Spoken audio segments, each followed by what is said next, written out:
All right, welcome everybody. Come on in. It's great to see Robin Hollis. Man, let me here. I can see if I can. Hello, friend. There you are. Valentine's Yeah, Day. happy Valentine's to you all. Yeah.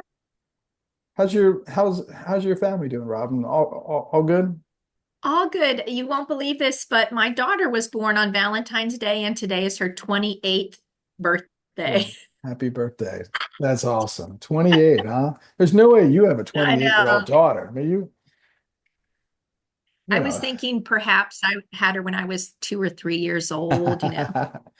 Well, that'd be interesting scientific case study. I'm not sure it's possible, but well, great. And Lindsay, always great to see you.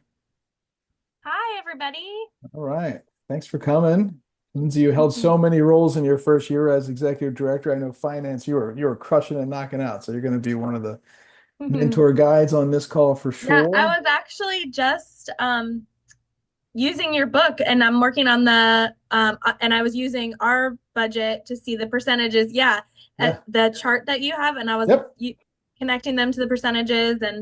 um I love and it. looking through that. Yeah. But I'm sorry I wasn't here last week. It was my birthday and I went to New York City on Friday with my husband. We have 6 kids, so Oh, we had the opportunity to go without them. So we I, left. take that. 6 kids. Well, congratulations on the Mhm. birthday and 6 kids. And Robin, we have our half marathons this weekend. So when I saw you hop in, I was like, we got to get Robin down here to run the Seaside half marathon one of these times. We got 3,800 racers coming in. So that's what everybody's getting ready. It's a half day here. It's cool. So you hear a lot of people. You might hear the copy machine go off for a while. So I found a little closet to hide in here. So and Julie, Good morning. doing Hey, all good right. afternoon. Not good morning, good afternoon. Yeah. It just turned the afternoon for me, so I hear you. And it is perfect, beautiful weather here. Good, I good, got a good. bunch of folks. Well, great. All right. Well, let us know where you're joining us from in the chat and what your role is at the school. Be great. Lauren and I will get started here. Um, if this is your first time with us, welcome. If this is your first time, like ever with us, really welcome. I know you could be, doing lots of things with your time because the role of a charter school leader is filled with so many, decisions and challenges. And I don't use the B word, but some people call it busyness. That we just appreciate you coming here to grow yourself, to add value to the group and to talk about probably the most important aspect of your school, finances and operations, because they all roll right into what we've been talking about. So this is our fourth Friday. For those that this is your first one, this is our fourth one. We've been talking about each of the chapters of my book, The 10 Indicators of High Performing Charter Schools. So some of you were invited to just the finance section, which is great. And great that you said yes. And if you want to learn more about the rest of the book study, and you want to sign up for the rest of the lessons, I'll make sure that I send that link out to you and you can sign up and get full access to everything that we've been doing. Lauren's already got it. All right. Yeah, Lauren's sharing the whole kit and caboodle there. All right, perfect. So one thing I definitely wanted to talk about today here is just a huge thank you to everybody. I was nominated and recognized as a top 30 global guru. Lauren, I don't know if you have the link to where mine is, but when I saw the other individuals on this list, Robert Marzano, Todd Whitaker, Mike Schmoker, Michael Fullen, Brad Johnson is someone I started to follow recently. Principal Kafale, who spoke at the North Carolina Charter School Conference a couple years ago. Like, it was really humbling to even be on a web page with any of them. But to really think about, this, recognition is only possible, because of two things. One, your belief in that we bring value as a company to you, and two, just a constant growth. I think about my last 10 years journey, and I have been uh, addicted in a sense, right, to personal growth. I'm a personal growth junkie for sure, which I just celebrated my 19th anniversary of a different addiction that no one should get themselves into. But I just think about, well, I'm still addicted now. I'm just maybe addicted to a different, drug, and that's, growth and and impact and helping others and serving. So thanks everybody for that opportunity to even be on this list. And now that I'm on the list, it's my goal to never not be on the list, right? And to help other people, be on the list, because I want to reach out to those 6 or 7 gurus on that list and say, hey, I either met you or I read these books, and my recognition wouldn't be possible without your also being an author. So hopefully our book, which I just heard Lindsay say, she said, I used your book. And that makes me feel good, right? That it's, giving you valuable content. So if you don't have a copy of the book, you can grab one on Amazon, the 10 Indicators of High Performing Charter Schools. And it doesn't matter what type of school you lead, private school, charter school, district school, the content is just as valuable. So thank you for that. And then I also wanted to recognize Bruce from East Point Academy. So every day, if you're part of the study for 30 days, we've been sending a daily challenge. And one day this week, the challenge was, hey, send us your core values. Where are they posted in your school? How do you all live out your core values? So he sent us at East Point Academy, they are the pandas. So they've used an acronym for PANDA. And this is how they display the behavior, right? This is how they act out the behavior that they desire to see.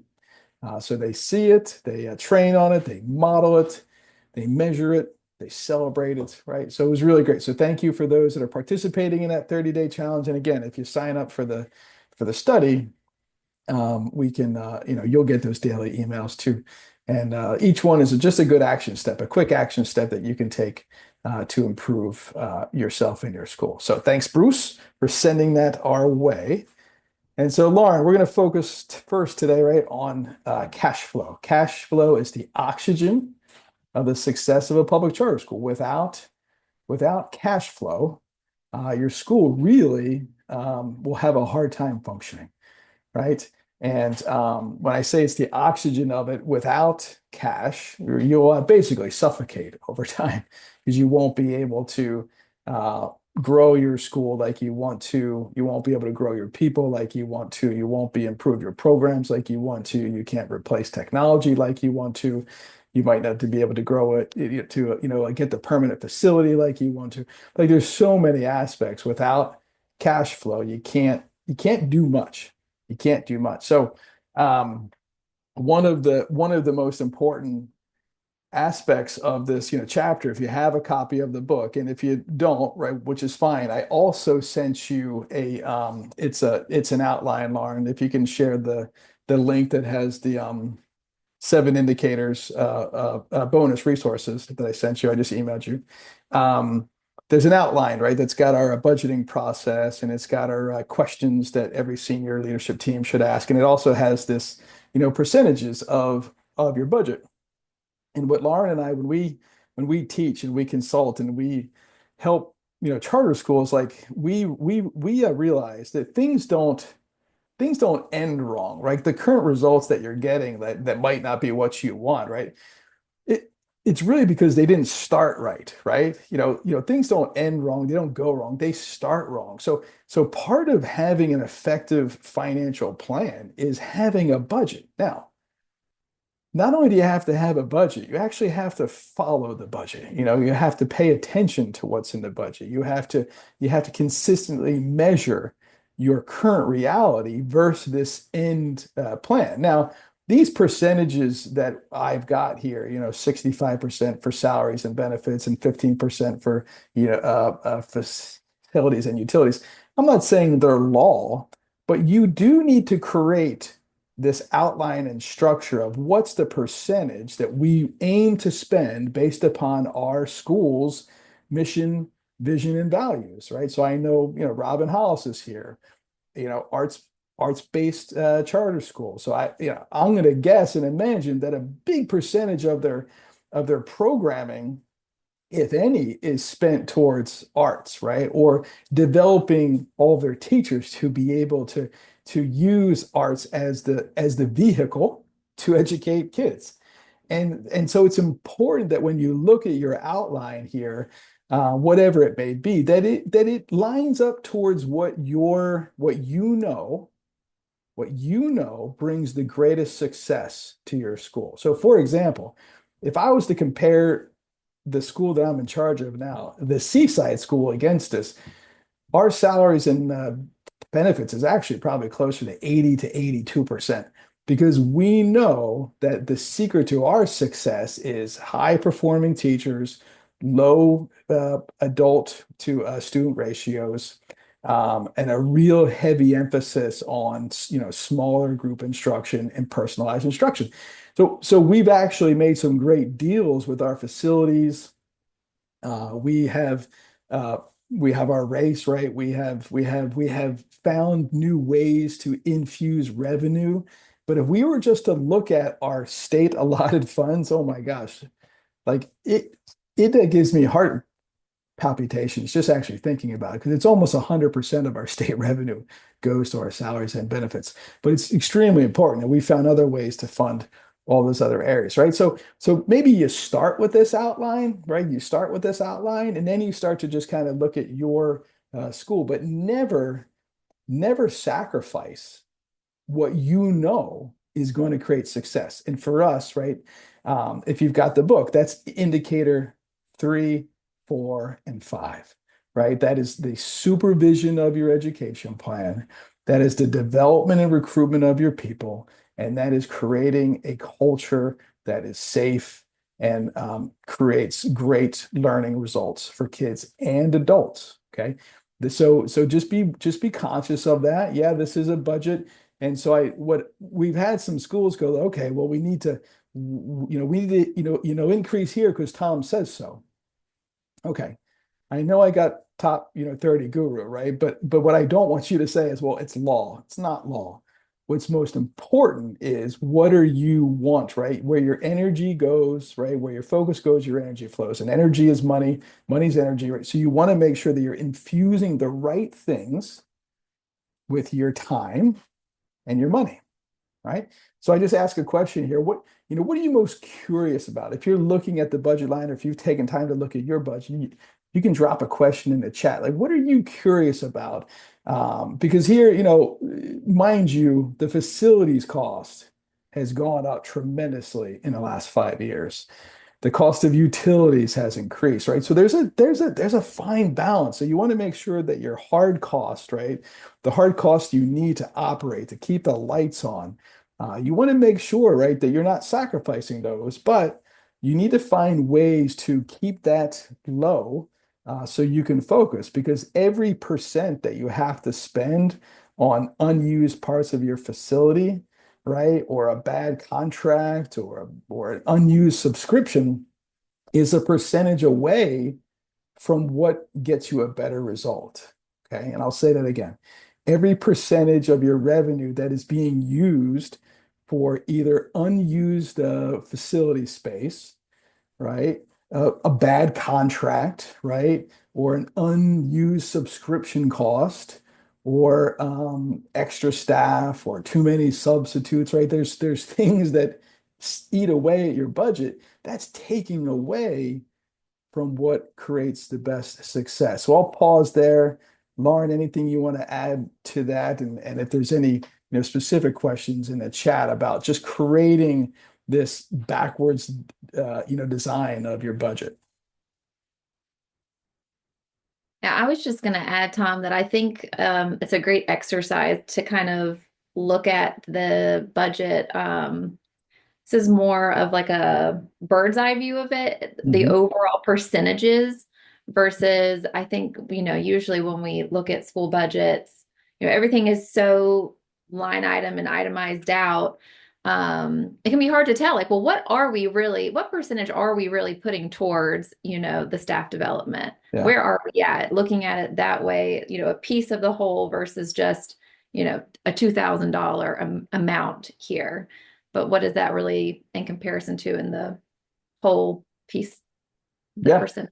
I like Nope. that. That's a great point too, because so what I did is when I took our budget, I started looking, okay, if this, let's take like the personnel out. If these are all the instructional materials, these are the textbooks, these are the digital software programs, and you could, just say, okay, we spend, $100,000 as a school on all those programs. It's probably a little bit more. Actually, it's $200,000. So if I take $200,000 and I divide that by the 500 students that we serve, right? So 200,000, it should be simple math for everybody, right? 200,000 divided by 500, I can say, oh, we're spending $400 per child on the instructional materials. Like, is that a good number? Is that a bad number? I don't know. Is that the number we want? But we have to evaluate and measure that result that we get to make sure that we're spending our dollars on the right thing. So textbook costs are so expensive. Nothing drives me more crazier, Lauren, as I'm walking around the school, and if I see the same textbooks on the same shelf every single day, and I know that we spent $83,000 last year on textbooks, and I open the book, Lauren, and I hear the right, it's never even been opened. And I'm like, why? Can we reevaluate this? Like, do we have to buy this textbook? Can we buy the online version without buying it? Like, what could we do, right? That saves, first of all, space in our building because everybody wants more space, and two, get a better result. But if we're not taking the time to evaluate that, then we probably have money leaking everywhere. Yeah. Hey, Tom, there's been a couple comments coming in if you want to share those real Yeah, let's quick. do it. Yep.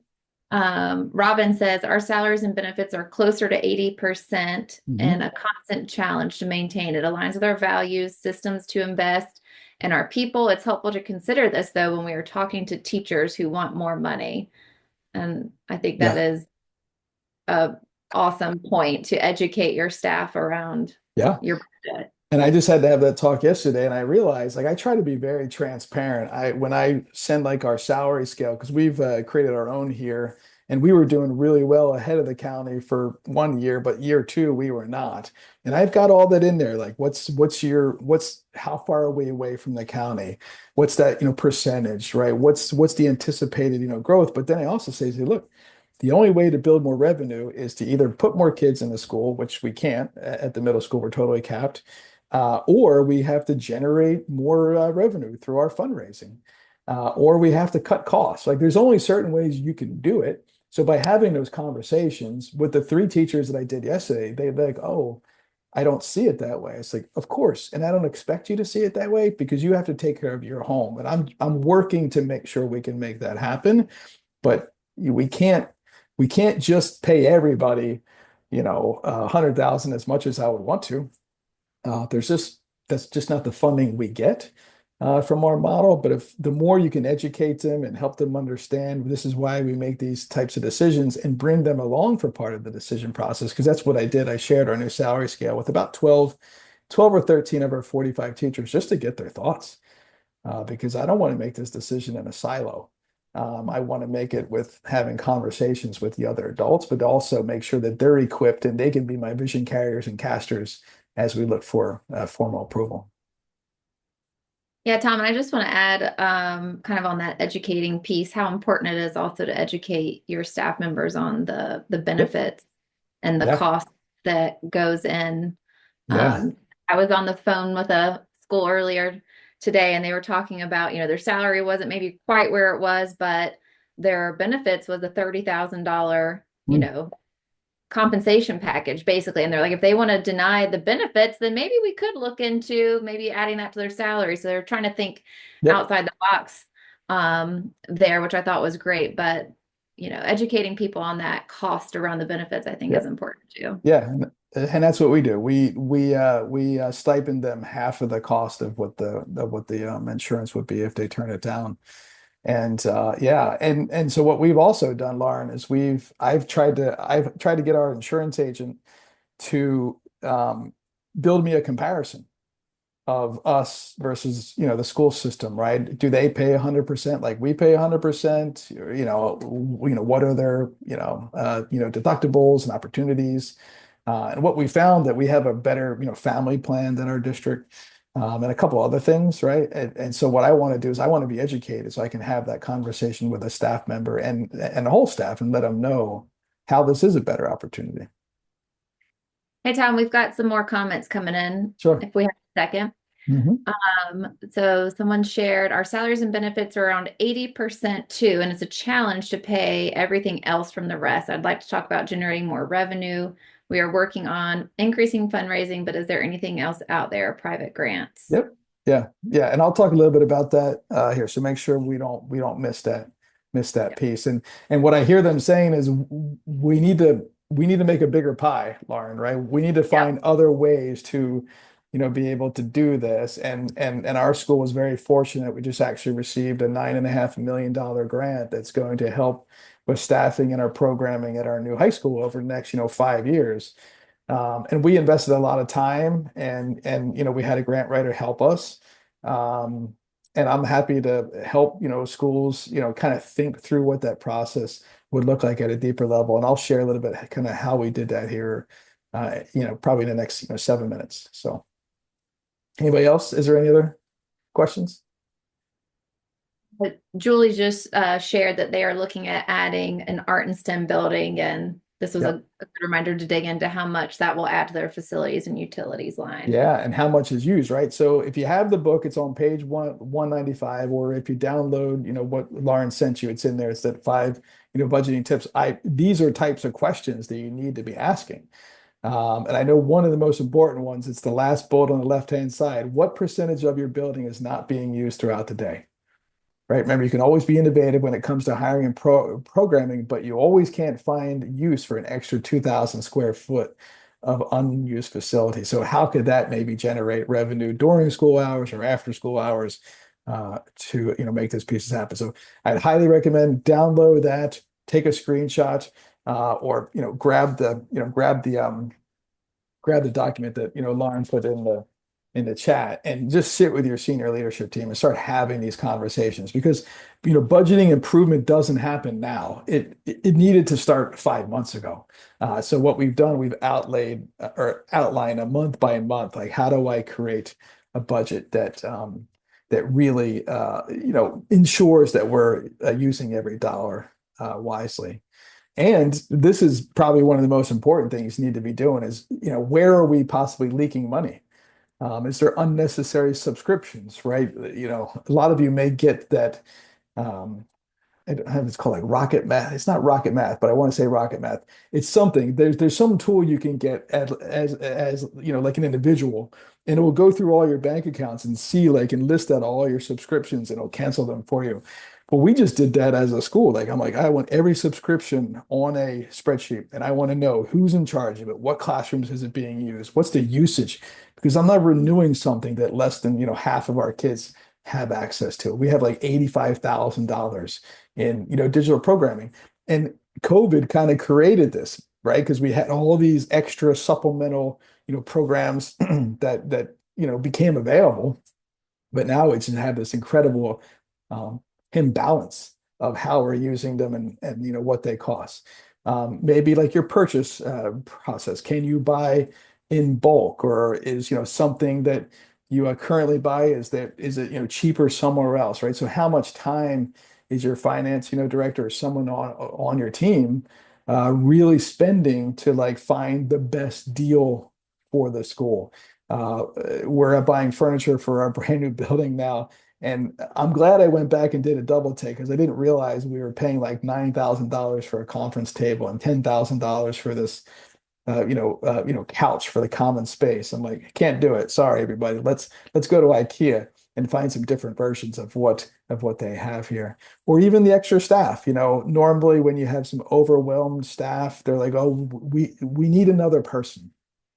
So if you were part of the study in Indicator 4, we shared that key result areas tool. And if you missed that call, just email me or put it in the chat, and Lauren and I will, give us your email address, and we'll send it to you. But in there, it's a great tool to help start understanding what your team thinks they're responsible for, what are some extra duties that they're doing that are maybe outside of their job, what's the training that they could possibly need? Because I don't agree that we need more people. Sometimes more people just create more problems. What we might need to do is start saying no to some things, or start, streamlining people's responsibilities, and that will help alleviate. And we don't need a substitute every time, such and such happens. So if you build a flow chart for whoever gets your subs, if you get your teachers to agree, like, hey, I'll cover a certain amount of classes during, certain periods per year, and you could pay them a smaller stipend than having to pay subs, for the day.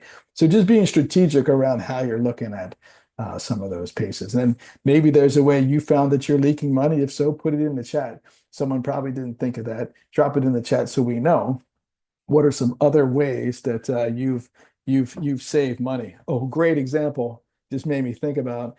I'll talk about this school here in a second too, but we we had this enormous phone bill every month. It was in the thousands. I said, how could our phone bill be so expensive? I've never seen anybody even use the phones at the school.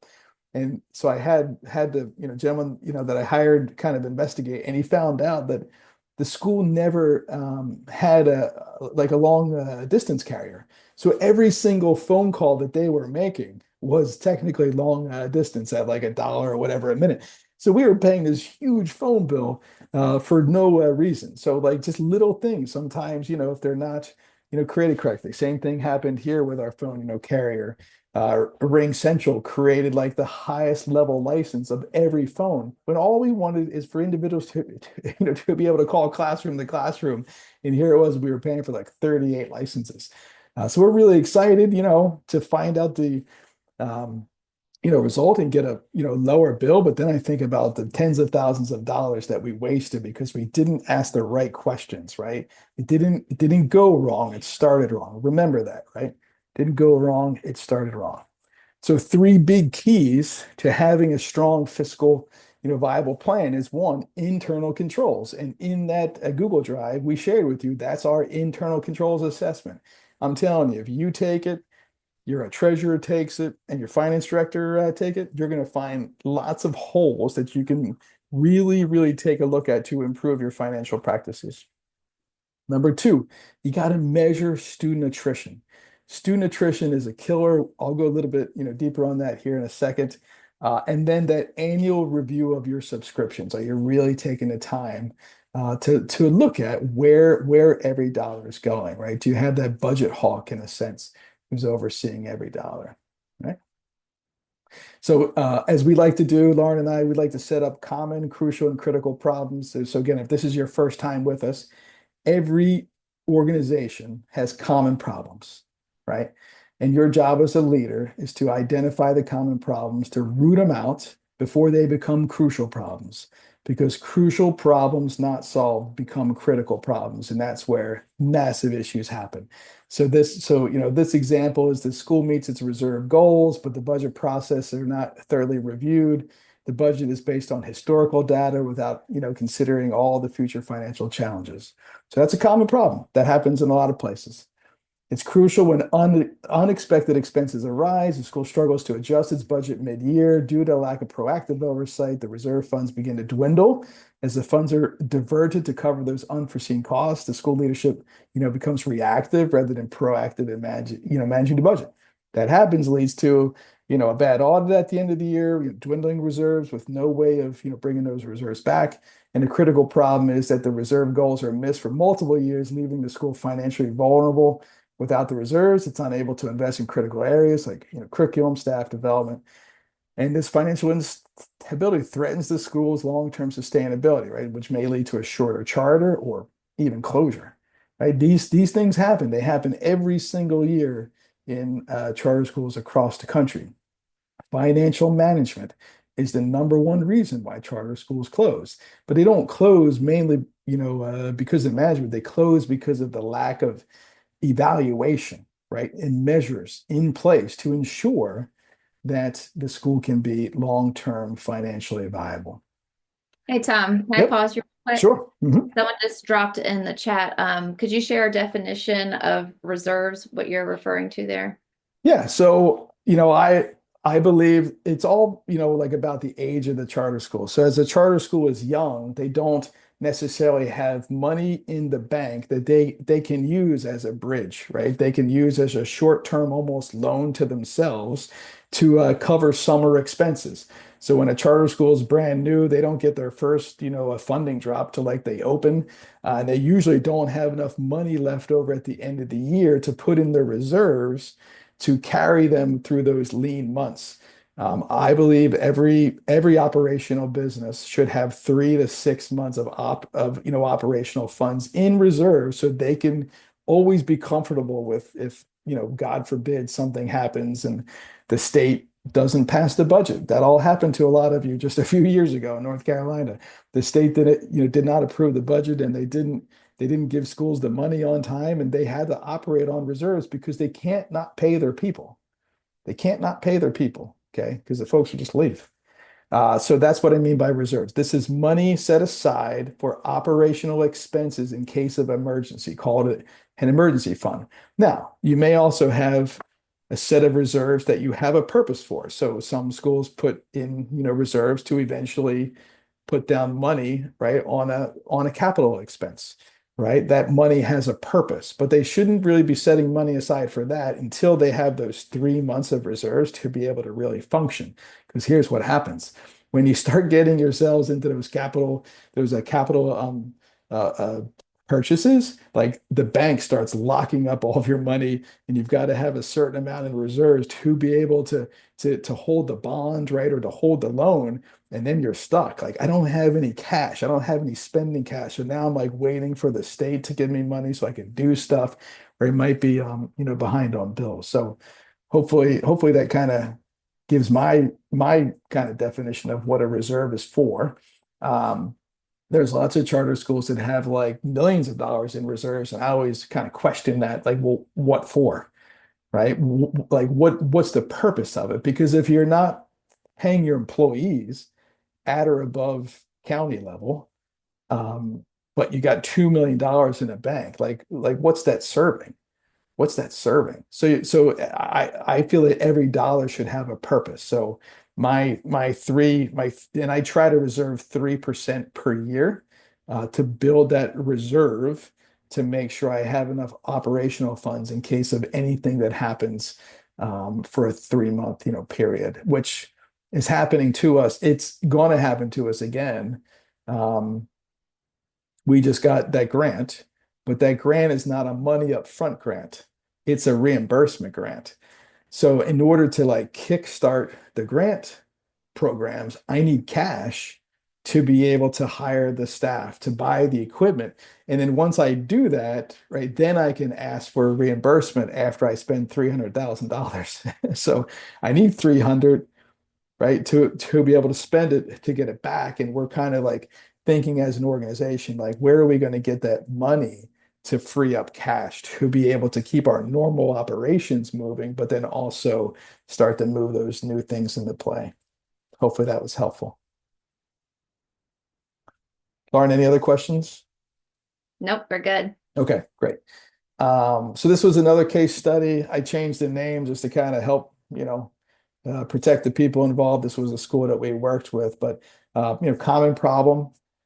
Financial oversight. School boards of directors leadership had routine financial oversights in place, but they were not rigorous enough to detect any signs of financial irregularities. Financial operations were managed by the director with minimal scrutiny from the board, right? So this might be that the board may see a budget every month, right? But they don't ask any actual questions about, any cash reserve problems, any unpaid invoices, right? They're just maybe being handed over a sheet, or someone's just, saying, hey, budget looks good. We're projecting a $50,000 surplus at the end of the year, right? So there's great, trust in the leader. And in this case, it had been a leader who was actually a founding principal, been there for over 20 years. The board assumed that the director was acting in the school's best interest without really monitoring their work. School closure occurred, right? That the financial mismanagement were so severe that the board had to close. Did we talk about the crucial problems? All right, here we go. No. So the crucial problems was the board started to notice the discrepancies in the financial records, which led to an investigation. The realization that something was amiss, but the damage had already been done, and the oversight, right, allowed these irregularities to escalate. And what was actually found out is that um, the current principal was managing the school's finances. The school's executive director, who was not the day-to-day operator anymore, still had access to the bank account. And the executive director was still working under the board's, supervision, except nobody was supervising this person. And they started to use the school's funds to build kind of like the future of the school, except didn't really tell anybody. And it came to us in a sense when the principal asked in March or April, what do I do when I don't have enough money to pay the staff for the last 2 months of the year? Because that's what was discovered. And so we got on a private call and kind of realized, how this happened is that the executive director wasn't talking to the principal anymore. They were kind of working in a silo on their own, and sadly had used the funding that was earmarked for school operations. And whether they knew it or not, either way, the school ended up having to close after over 20 years of operation. It was one of the oldest charter schools, if not the oldest in the state. And it left, 200 kids and 20 some employees all displaced at the end of the year. And so it's important that there's these internal controls in play, that there's like, who has access to the funds, who can spend money, who's actually paying attention to the bank statements every month to see where's the money going.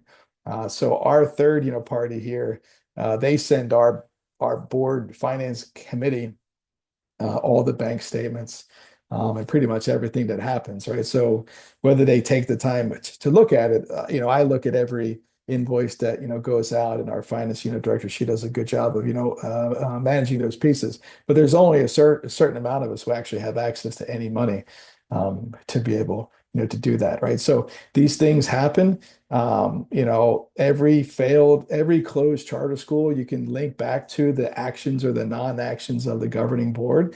And in this case, there was no finance committee even in operation. There was a board that didn't necessarily know and understand their role, but had a lot of trust in the operational people.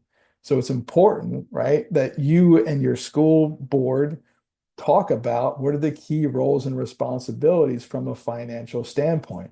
So in terms of the budget, the board approves the budget. The finance committee, makes that recommendation for approval. They revise the budget, develop 5-year forecasts. The head of school, the operation team should be working to prepare the budget for the presentation with supporting documents. It should be a shared responsibility between operations team and a finance committee to make those recommendations to the greater board. Looking at financial statements, the board needs to be well informed about financials and review quarterly financial statements, and that can happen through the finance committee. They should be looking at it really monthly. And I don't have a lot of money in my bank, but every morning I open up my bank account and see if anything crazy happened last night. But it's really that management team, that operations team should be monitoring income and expenses. So that's money coming in, right, versus money going out. And one of the challenges that we have as a school, 60 of our students go and have school over at the district school. They go to band or sports and stuff. So we have to, money gets taken out of our per pupil amount. Well, what I realized this year is we weren't budgeting for that loss, right? So now we said, oh, we're going to have 515 kids. We ended up having like 502, but up to 15, right? Up to 15, so because so many kids are taking so many classes, 1/7 out of each one of their classes is actually money going elsewhere. Well, we didn't have budget for that, so now we're like trying to fill this gap and this loss. Plus, we had a couple kids that didn't get any of their FTE. So we had poor internal controls to make sure that each one of our students was receiving the exact money that we had budgeted to educate them, and we didn't, right? So that's a loss, and that's my fault, right? So there's just all these pieces. So this too is in that download and handout, right? So make sure that everybody knows like what's the job of the board versus the finance committee and the operations team, and just get clarity on who is actually doing what. And if you're going to be part of a large expansion project, you need people on your board who have been through that work before. Not having those individuals on your board is critical because you need that mentorship, that understanding. You need someone to ask those questions. If it wasn't for our board that we have right now, we wouldn't have this expansion project, and they're handling such high level things with this bond. Like I'm just trying to keep up. It's not something I ever experienced. So there's just a lot of work around it. So you definitely want to be thinking about that. If you're in a part where you're looking to expand or to buy, you need to ensure the board is recruiting individuals who are experienced at that level. So definitely download this chart, have a conversation. I think Lauren, I also put in there's a treasurer's training manual in a sense, but it's got a lot of this content and information in there for your board to be talking about and thinking about to really strengthen that relationship as a school. So how are you currently evaluating your finance plan? What is something you're doing? If you don't have a really clear and strong answer, like there's definitely some great strategies in this in the book or in some of the resources I gave you.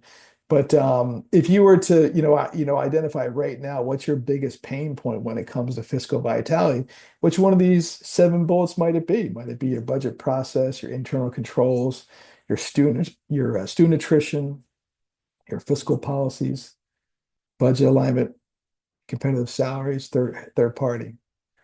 And so while you're thinking on that, I'm going to make myself a note because I want to talk about these 2 pieces, the pupil attrition and then the other funds, right? The other ways to get cash. Yeah. So let's talk about student attrition here. It's important, right, that someone in your school is calculating the number of students enrolled versus the number of students withdrawing each month. Okay.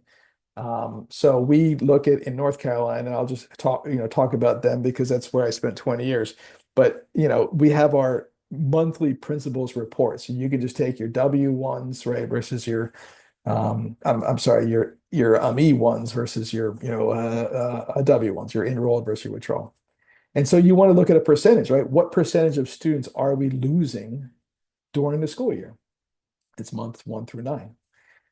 If that percentage is above like 5%, like that's a potential significant barrier to your financial success because the local funds follow the student per month. So not only are you losing money, but you're losing time and energy and resources with kids who leave.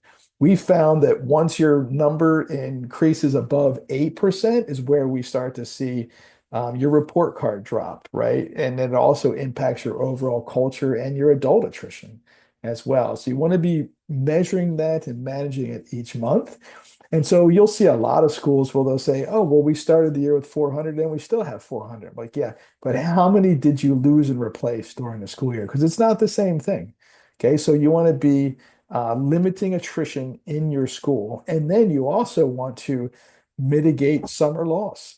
You don't want to be losing kids over the summer as well if they go to a different school in the area, especially because you've invested in those students. And every new student that you bring in, you don't really know what they're going to cost. Some of them, because you have to let in all kids. I mean, some might need a one-on-one shadow. They may need someone to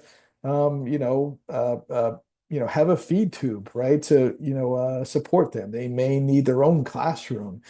They may need all sorts of other services, or they just may have a lot of difficult behaviors that your school currently isn't set up to address, but you have to address it.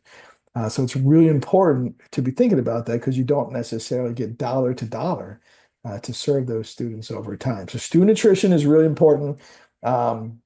Lauren does an incredible job when she leads our school climate surveys And one of the most important questions you can ask, why did you choose our school? And as a follow-up, why do you stay? And you want to make sure that those answers line up to your mission and your purpose. And if they don't, then you need to really look in the mirror, uh, because that's where your focus should go on why people choose your school and why they stay, because that's going to keep them there. Lots of schools put a lot of time and emphasis on exit interviews. You can, but you don't want to chase the wind, right? Because you can't be everything to everybody. So just be conscious of that. And then looking at major gifts and fundraising and scholarships. What I will say to the person who asked the question is that, and this happens a lot, so excuse me, but I'll be in a board training and a school may say, hey, we have a $50,000 shortfall, or we need $100,000 or something to that effect. And all of a sudden the board will start brainstorming and say, oh, well, can't we just, fundraise it? I'm like, oh yeah. Do you have a, development person on staff? And they're like, no. Okay.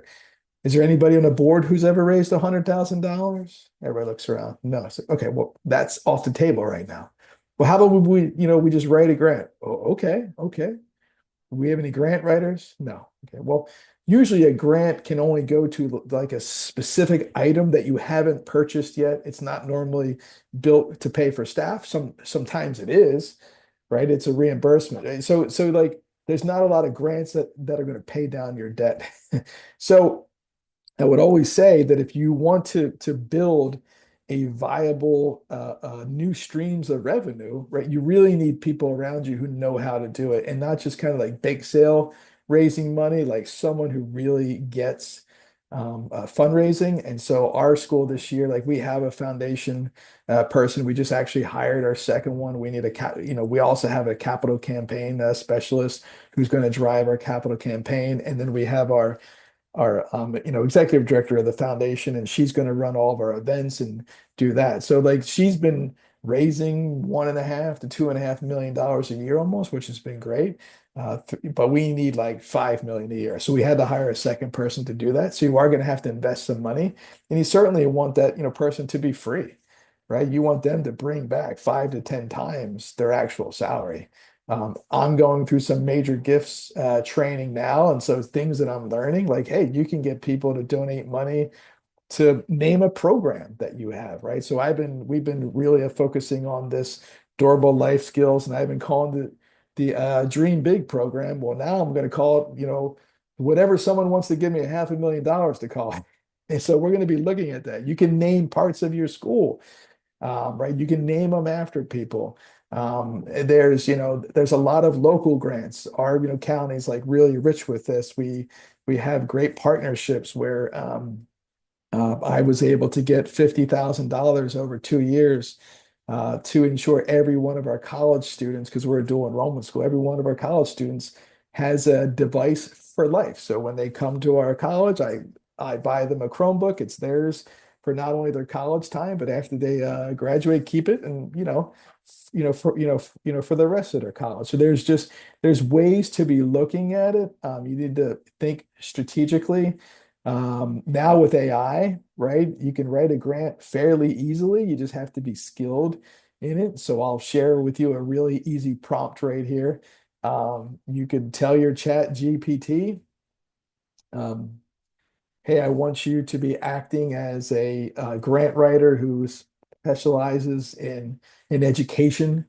I'm looking for 5 grants that can help fund my goals to bring arts, to our classrooms. Whatever your goal is, right? So you tell your chat GPT the role you want it to play, the task that you want it to do.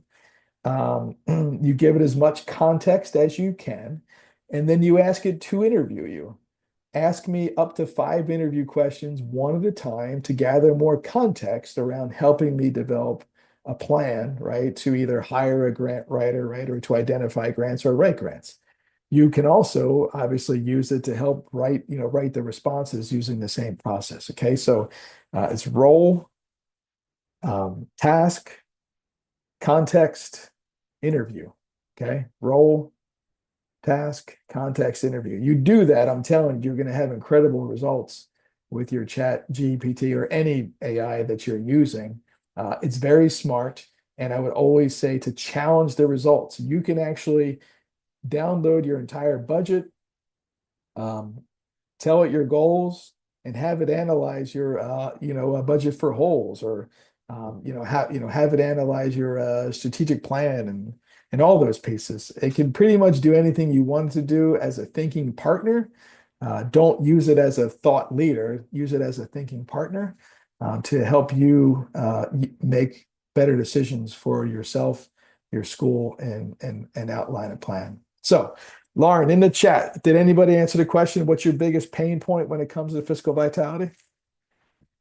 No, not yet. No, not yet. All right. Does anybody have any questions on finding additional streams of revenue or the student attrition? You can either put in the chat, or they should be able to unmute themselves too, maybe by now. So, Yeah. yep. And I'll kind of pause there.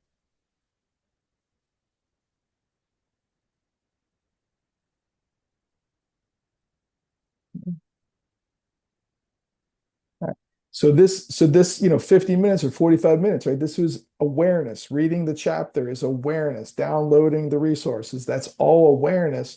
And what you have to be asking yourself is, what's one strategy I'm willing to try to mitigate that pain point, right? Because the biggest gap we have in life is the gap between what we know and what we're willing to do.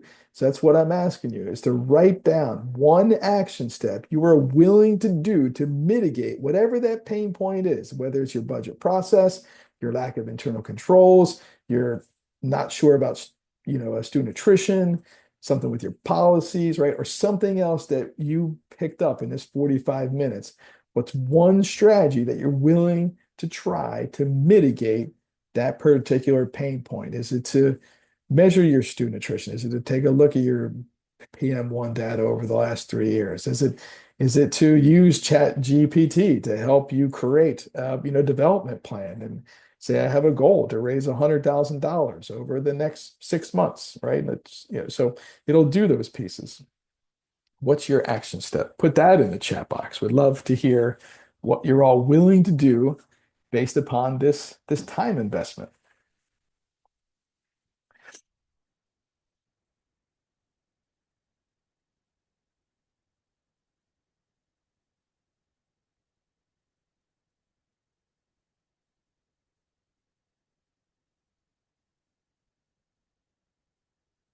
Lauren, anything you want to add to the finance piece?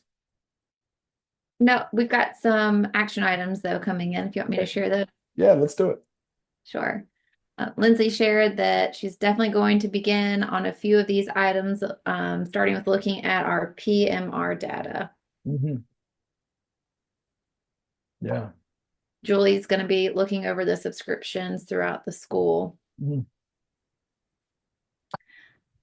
On that note, Julie, we actually were just talking about this on our Wednesday Inner Circle group with our executive directors, and Christy at Endeavor shared a great idea where they are going to be developing with a committee a rubric that their school is putting together that's going to evaluate all the instructional programs that they're using. So it's going to take into consideration the cost, what kind of training is required around that. Is it like a one-time training? Is it annual training? What's the outcome that they're seeing with the students? One of the things they were talking about was like smart boards, technology in the classroom. Well, they're all really just glorified timers. They said now they're not really being used the way they once were because they're no longer training teachers on how to use them. Like no one in the building knows how to use it anymore. So should they really be investing in replacing these smart boards when they're going out, or should they be looking at switching into something else? So I just love the intentionality around looking at all of your instructional programs through that lens of, I think you touched on it, but looking at the long-term training that's required around it and the effectiveness of it, and who in the building even knows how to use it anymore. Yep. Yeah, I mean, Lauren, everything should fight for its life for you to spend money on, right? I mean, you just really think about how fast your budget goes, especially when you're looking like if you're right now in a facility that's costing 20% of your revenue, like you need a plan.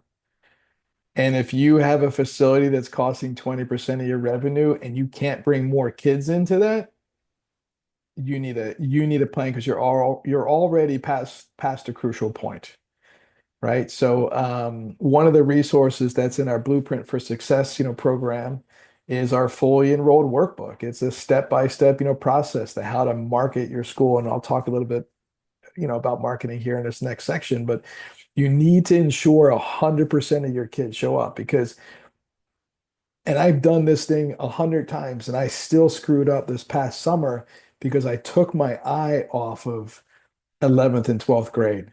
Um, our 11th and 12th graders go to college. So we had a lot of people apply, but they might not qualify because they have to pass the PERD, they have to have a certain grade point average. So, we hit our goals in grades 5 through 10, and we have wait lists, but it was our 11th and 12th grade that cost us those extra 15 kids that now I'm like, darn it, we should have, we should have done a better job. I should have never cut it so close. And that's another reason why you need to make sure that you add 3%. Just put it right in your budget, right? Start with a 3 or 5% reserves because that's going to cover you, right? Don't, budget, based upon what you think next year's per pupils are going to be, budget on the current numbers because then like, hey, I'm going to build myself some flexibility. And we did a couple of those things and it still didn't work. Right. So like every single month, like you're looking at it, every year you're getting better at the process. But if you take your thumb away for just a moment and you get complacent, man, it can sting you. And so yeah, so we're at a point now where we're like watching our cash flow, we're watching our end of the year line, and I'm being very cognizant that I think I have a $200,000 deficit right now if I spend all the money for the whole year. So I'm really trying to make sure that we pay attention to what goes out.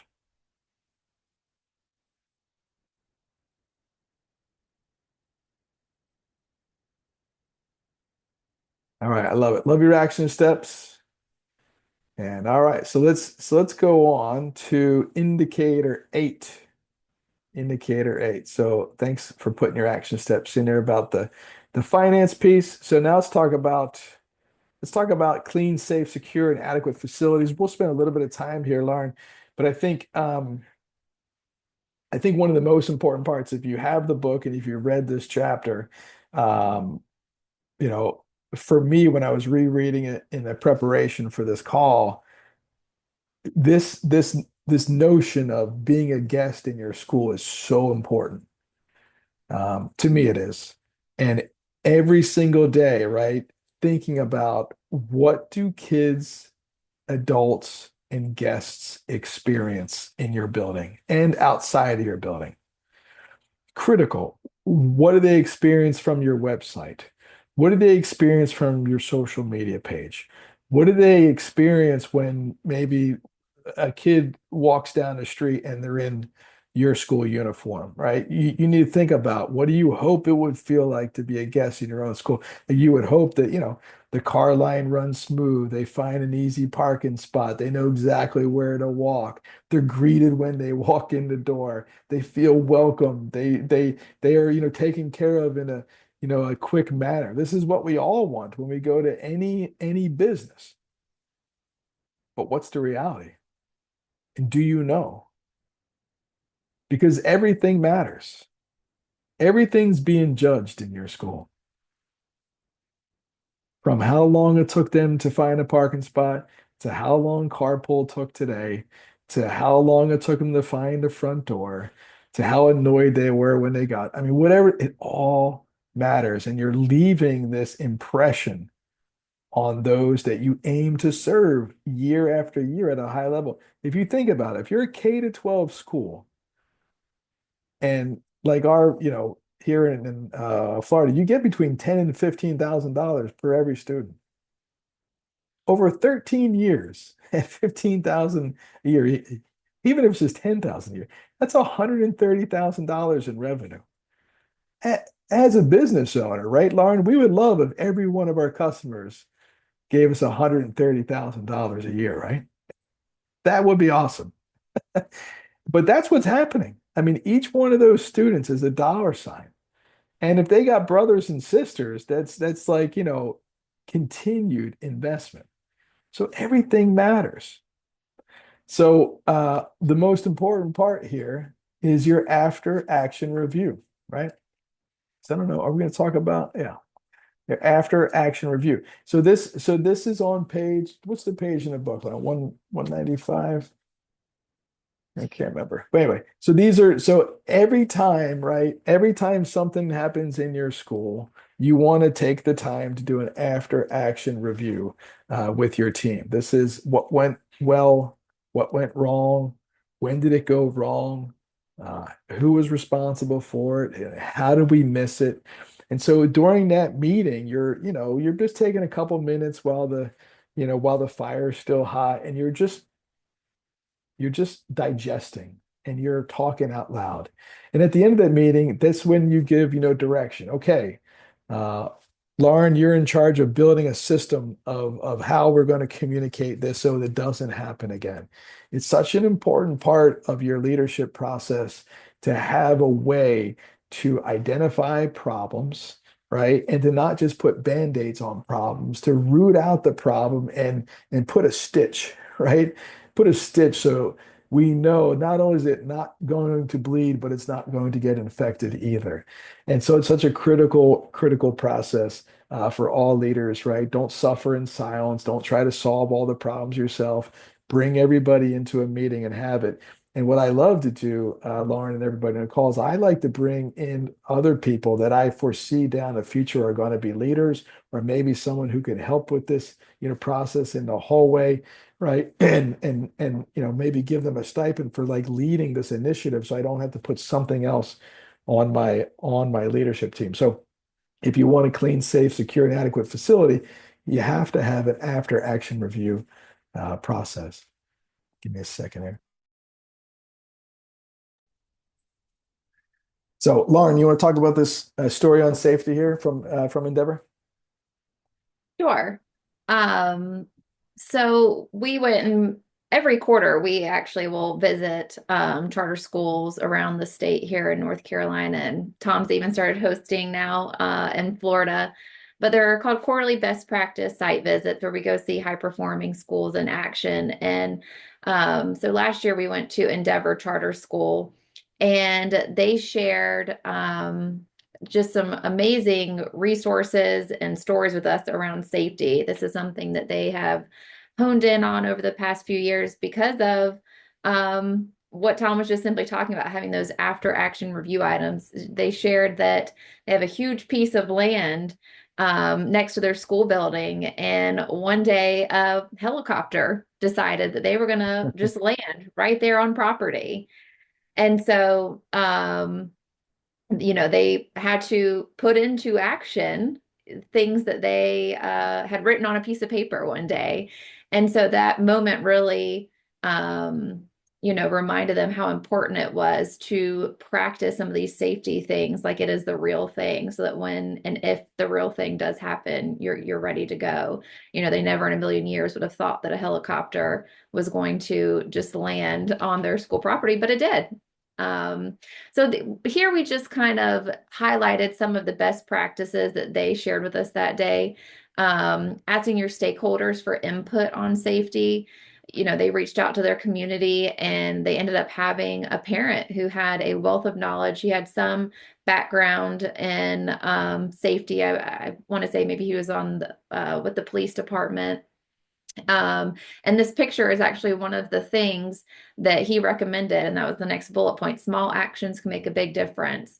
Putting just those numbers next to the door, and those numbers are on the inside and the outside of the door, so that if they are communicating with law enforcement when they're on lockdown or whatever the crisis may be, they could say, go to door 11, and the person on the inside can see that it's door 11, and the people on the outside can see that it's door 11.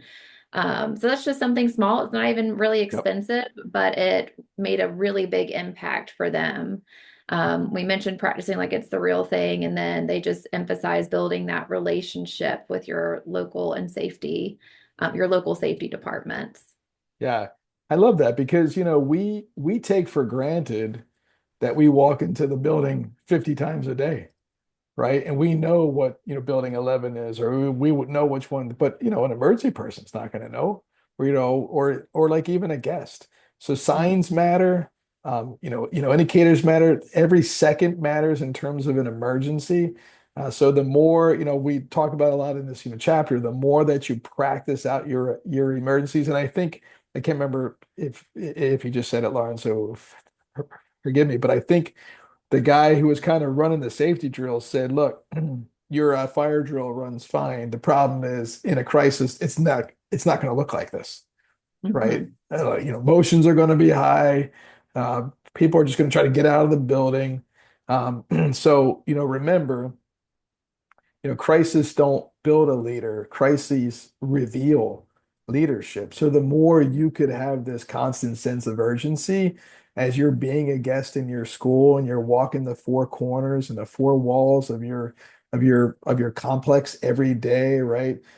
Every day I walk all around, not just our school, but the town that our school sits in to be looking for areas of safety and concerns. And what does it look like from here? What does it sound like to the neighbors? Are we, bothersome, to them?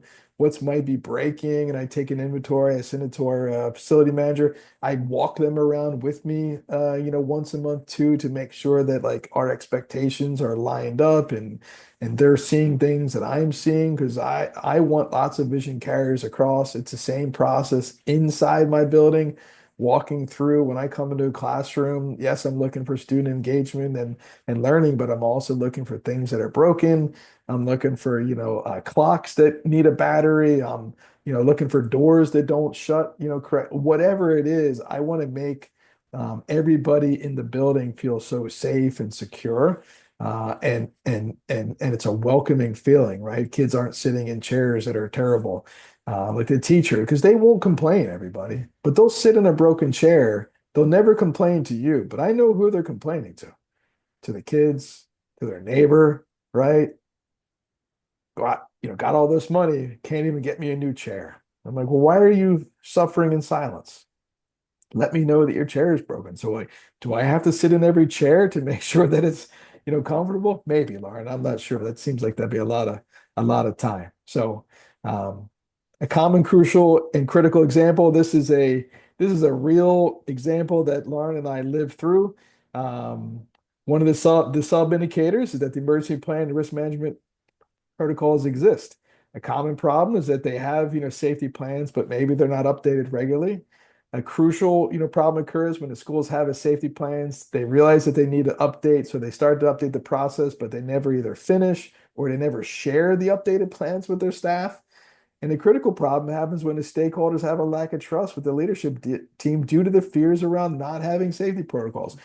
Right? We saw this happen. We were part of this kind of conversation when we kept saying to the leadership team, look, just give them what you have.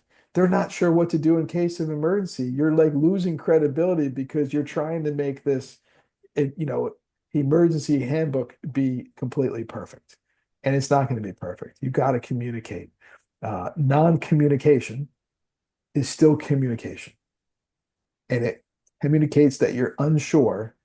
And when you're unclear and unsure, your team is uncertain about you.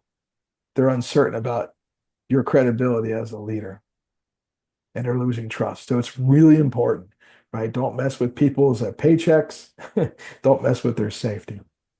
This was a school that had to end up relinquishing their charter school because of facility issues, low enrollment, and academic performance. These things didn't happen in one year; they happened year after year, and eventually, sadly, the school had to relinquish its charter agreement. Which only hurts, right? It hurts the people that are working in the building and learning in the building. And it's such a difficult decision that some charter schools have to make. But I'm telling you, evaluation of your school is critical. If you haven't gone through our risks, our 7 risks to not evaluating your school training, you can email me and I'll send it to you. But it's really important to have constant measures around the evaluation and the effectiveness of your school's health. Critical. So what's an action step that you can take, right? What areas of your schools need systems here? The answer is every area of your school needs a system, right? But what are you maybe lacking systems? What areas of your school need a policy? How often are you reviewing your policies? This is a task that should be happening right now in your charter school. It probably, you actually should be done by now. But it should have started in January. It should be ending, this month or the start of next month. The annual review of all the policies that you have in place. Are they creating the culture that you desire to see? Is it easy for you to make decisions from them? Do you have procedures based upon all of your policies? Or are they too rigid? Are they difficult, to manage? So review your policies now, get them in the hands of your governance committee so they can review your revisions and make a recommendation to the board for approval. I really love Piedmont Community Charter Schools process. Anytime the board, creates a policy and they may have like a policy committee or a governance committee, but they give it to the leadership team to create a procedure first. And if the leadership team can't create a procedure that they either write in their handbook, right, they kill the policy. They go back and rewrite the policy. It's really important that you can drive a procedure off of a written policy. Otherwise, your leadership team is going to be really stuck. So, what areas of your school need a policy? All areas need policies. All areas need systems and procedures. Without it, people are just guessing. It's a critical part of of the success. And we ask a question, if you read the chapter, what's a takeaway that you have about policies? There was 3 key things that Lauren and I talked about here. One was the 4 corners and 4 walls exercise, right? Are you leading by walking around? Are you looking for things that don't match your vision of what you believe clean, adequate, secure and safe, facilities look like and feel like? Do you have emergency plans in place? Are you practicing them? Are people able to execute? Is what written down in the emergency plan what's actually happening, right? Or are they just doing what they think they should be doing, right? So 4 corners, 4 walls, emergency plans. And then the last part is really looking at your facility in terms of, is there any unused area of this building? Is there any way we could use, space to either bring in more students or to maybe even just make the environment more conducive for learning or developing adults and kids. There's nothing worse than just finding closets that are just filled with stuff that are 7 years old. You got all these old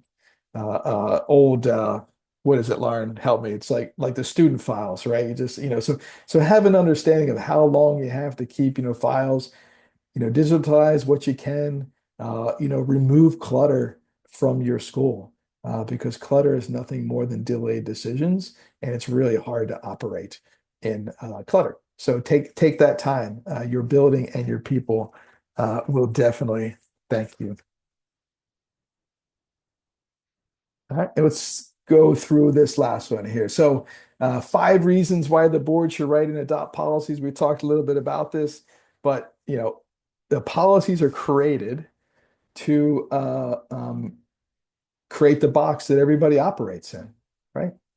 I mean, that's the whole point of a policy. When I have a policy in place, people know how to make decisions. It takes the human factor out of it.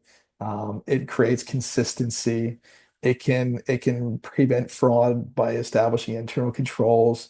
It minimizes redeliberation of all matters, and ultimately policies define the methods the school wishes to operate in. And I definitely find that, charter schools are usually anti-policy until I get that phone call from a board that says, hey, we've, dismissed our leader. And they say that we owe them in 300 days, for 300 days of unused leave time. And I'm like, What does your handbook say, right? What does your policy say? And they're like, we don't know. We don't have a policy. Oh, it sounds like you will be doing that, right? So it's really important to not rewrite, right? Don't rewrite a policy. Don't create a policy in the middle of the problem. Just use the best information you have to make that decision. And then after the fire is done, have your after action review and either rewrite the policy or create a new policy. But every time someone brings something to you, this should be your answer. What does our policy say? Right? What's our procedure based upon our handbook? And if individuals don't take the time to go look at their policy, then what the heck did we write it for? Okay. And so it's really important that everybody knows and understands, where do I find the policy? Where do I find the procedure to execute? That creates consistency. It creates the culture you desire to see and feel. And ultimately, right, Lauren, if I'm consistent, I should know the results that I should get. But if we're just every time doing what we feel like, that's a problem. And kids do what they feel like, adults follow a plan. Thank you, Dave Ramsey, for that. Um, and here's Lauren and I have learned this: in times of fear, crisis, and stress, logic leaves. That's the whole point of having a policy. I need something to help me make a decision. And it's the framework for consistent decision making. And it risks, right? It minimizes risks. And that's your job as a leader. If you're on here as a board member, for sure, as the head of school, right? Your job is to minimize risk. So one of the sub indicators, right, and this strategy is understanding that a memo or a reminder in the email, right, it's not training. So after you identify you need a policy or to rewrite a policy, you write the procedure from the policy, and then you need to train people on what the policy says, right? People need to know how to use the policy, right? How to work through the procedure on it. And disappointment lives between the expectations and the actual training. So be intentional and schedule time in staff meetings or work days to communicate new policies, review procedures. If you're identifying a current problem over and over again, it's because you have a lack of systems or a broken system in your school, and you got to go back, do the after action review process, right? And then re-communicate, retrain, right? What you need to happen in your school to get the consistent result that you have been looking for. Do not just email people and expect them to be able to understand and follow. This has to be a very intentional process. So if you've taken our 10 indicators of high performance, right, there's sub indicators in each one. And so in our indicator 9, which is effective operations, right? We talked about, policies meeting the requirements. Do you have standard operating systems in place? And if you have a copy of the book, we have written you out a step-by-step system to create systems in your school. Yes, I did say that, systems to create systems, because there a specific system to be able to do that. Do you have training manuals and programs that exist for those operating systems? So it's not just now I've written a system, have I actually trained someone on it? And what our team is starting to do is to build these training manuals that have all the systems. So in case the finance, director is out for 2 months, in case a counselor is out, like now we know how to do this work. Because now you're building succession and you're building higher levels of leadership capacity in case you lose someone of a very important role. Do you have a marketing plan that clearly communicates and brands the learning organization? I'm going to hit on that here in a second. Auditing calendars, right? All sorts of internal reviews process.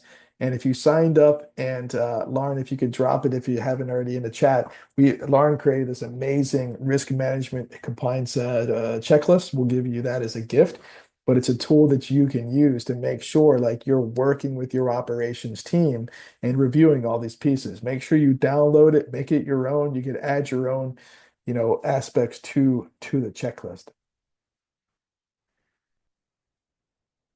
So let's talk about our marketing plan. What we have found is out of 825 people that have taken our assessment on this question, 45% say that they do not have a marketing plan that communicates the brand.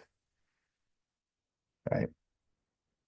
Now, there's a big difference between branding and marketing. Real quick, branding is the Nike swoosh, right? Branding, right, is a reputation.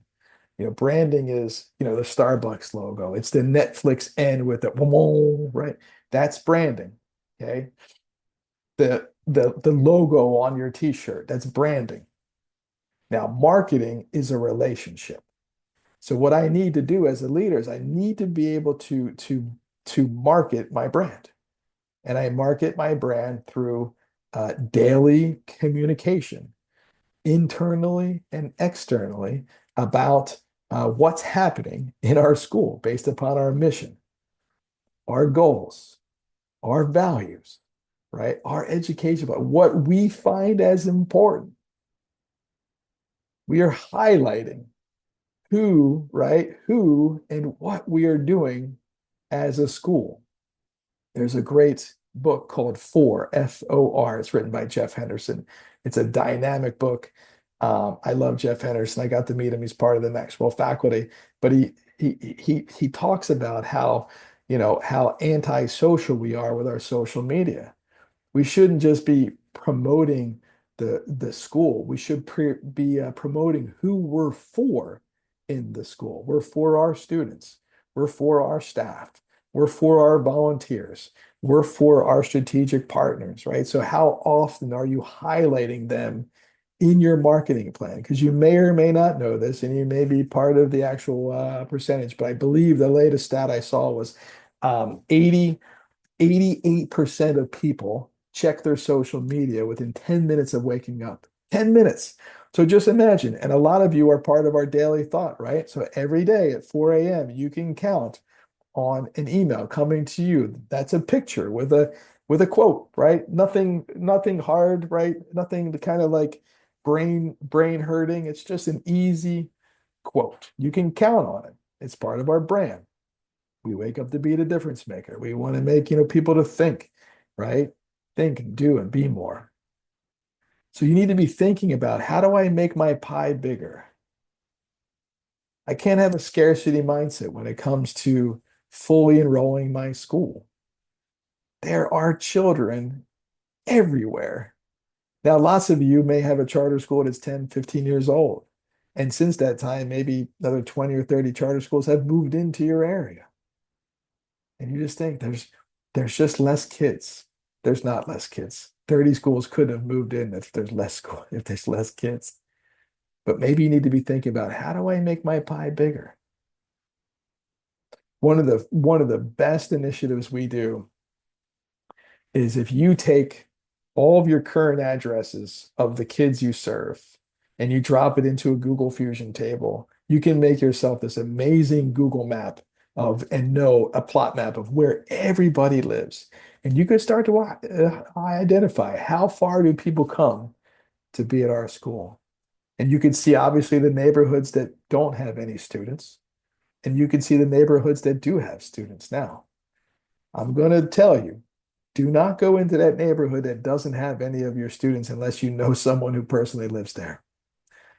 Your best recruiting tool is going to be the individuals in those neighborhoods that already go to your school, right? So make your pie bigger. Ask your families, hey, this is enrollment time right now. If you're in open enrollment time and you have not asked your families and your teachers to help recruit more kids, you are missing the boat. I've got 500 students. I've asked every one of them to go recruit me someone just like them. Right? I tell them, you're the best, student at our school. How do we find more of you? Can you help me bring more people into our school like you? Create the impact. Make your pie bigger. And marketing is part of that. Marketing is that relationship. Marketing builds credibility, and everything matters. The first place that people go to really get to know who you are is your webpage. So does your webpage actually communicate who you want to be? Does your social media communicate who you are living out every day? But if you grab our Blueprint for Success, or maybe you have our fully enrolled workbook, and if you're not sure, you can email me and Lauren and I can help you. But our fully enrolled workbook gives a step-by-step, process to help you market your school. And so, common problems are, families are not aware.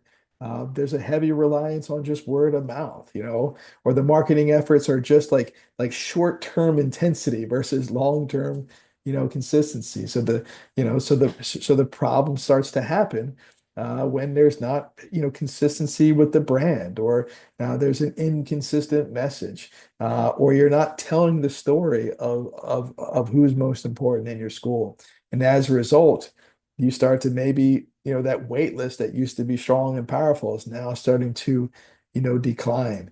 Or a shrinking student population impacts your finances. So now I don't even have the money, to market. I can't afford to pay a marketer, right? But I'm telling you, you can bring someone into your school and say, hey, look, if I pay someone $30,000 a year to help build my marketing brand, and they bring in 10 kids, that's $100,000 in revenue versus 30,000, out, right? That's a $70,000 gain. You have to be thinking like a business leader if you're going to run an effective school. So there's easy solutions, whether through our workbook or use your AI. You can use your Chat GPT to work as a branding expert. And here you go. It's right here. We already did. But there's so many things you could do. You could take a screenshot of this. But here's a bunch of prompts, for you to be able to do. And Lauren will probably help me. We could probably cut this out and send it to you. But any thoughts or questions on marketing your school as we finish up this session today?